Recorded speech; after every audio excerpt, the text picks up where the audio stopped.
20 years have defined the Great Line. Woo! When you're writing that album, what were the expectations for it? None. I mean, that's a lie. Chasing Safety did really well. Beyond Your Wildest Dreams, Our Wildest Dreams. So I thought the record we were going to make was going to be like a continuation of that.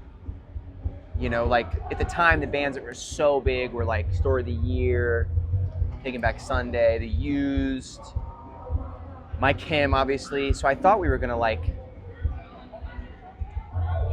maybe subconsciously somewhere, I thought we were going to, and Chasing Safety was so much more, I guess,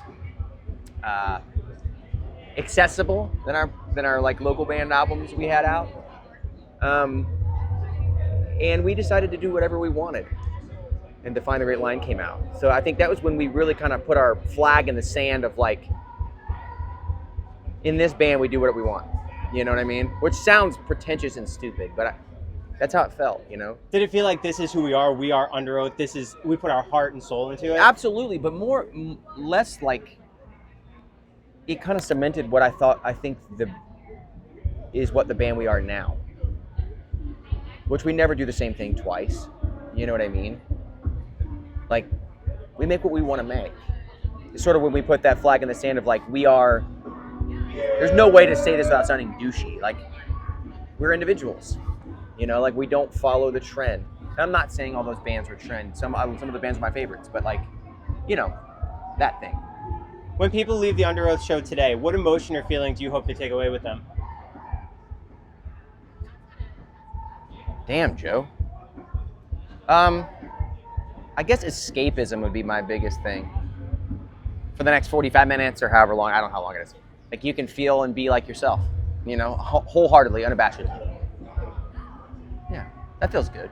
A Boy Rush Red is coming up on 100 million streams on Spotify. Is it? 100 million. We're 5 million away. I don't use Spotify. Really? No. Apple Music? Yeah. Okay. You just like the platform?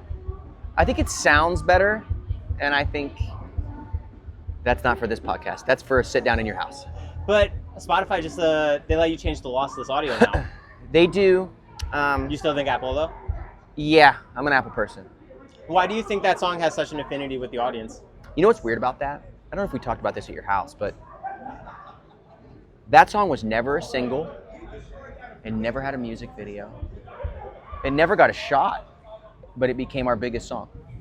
If you gave it a music video, do you think it would have done anything different? I don't know. Back then, videos were like currency, kind of. 22 years ago or whatever it was like a bigger thing back then. Nothing now. I mean, obviously now music videos there's no outlet. But maybe, I don't know. But I think if it would have gotten its flowers then, that's one of those things. That's the shoulda, coulda, woulda. Like, I don't know. But maybe because it didn't have a music video, that's what I'm saying. It's like maybe there's like this weird web where it just existed like that. It wasn't even a conversation for a single? No. Never. I think with us it was. But not the label? No. No. Heavy music today is in a really interesting place, with younger people discovering it every single day. What do you think the new audience understands about Underoath that maybe they didn't realize 20 years ago? Jesus, Joe. A man's out here asking podcast questions and trying to run and gun. I have a show in 2 hours. Yeah, I don't know. Like, I mean, this music wasn't mainstream. Like the rooms we get to play now and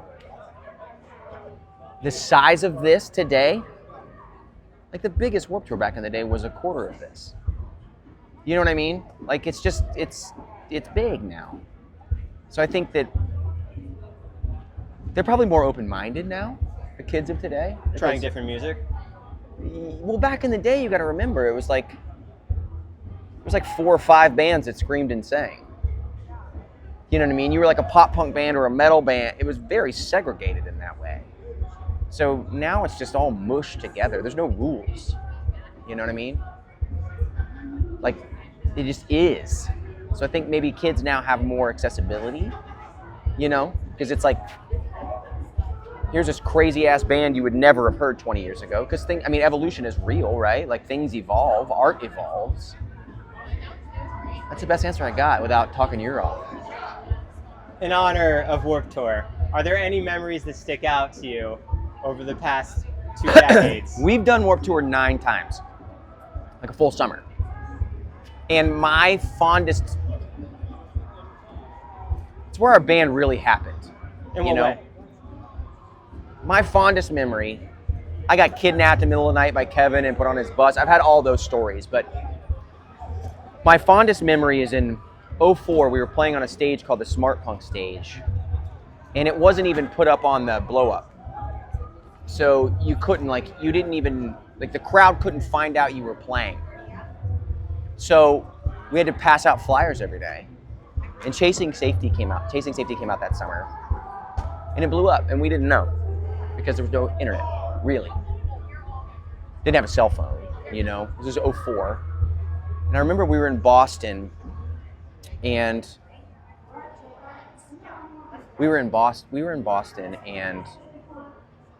woke up that morning, we found our set time, we wrote it down on our cards, and there was a surprise guest that day. And the biggest band in the world at the time was The Used. And the surprise guest was The Used. And this was the second to last date of the summer. And we had seen the crowds grow from 200 or 300 people to a few thousand. It was happening. And we get our set time, and we get The Used set time, and it's the exact same time. And I'm like, well, we're fucked. And I love The Used, and I was like, this sucks. We can't watch them. No one's gonna watch us. And I remember walking over to the stage that day, and I walked up on the stage, and there was thousands of people. And it changed my life.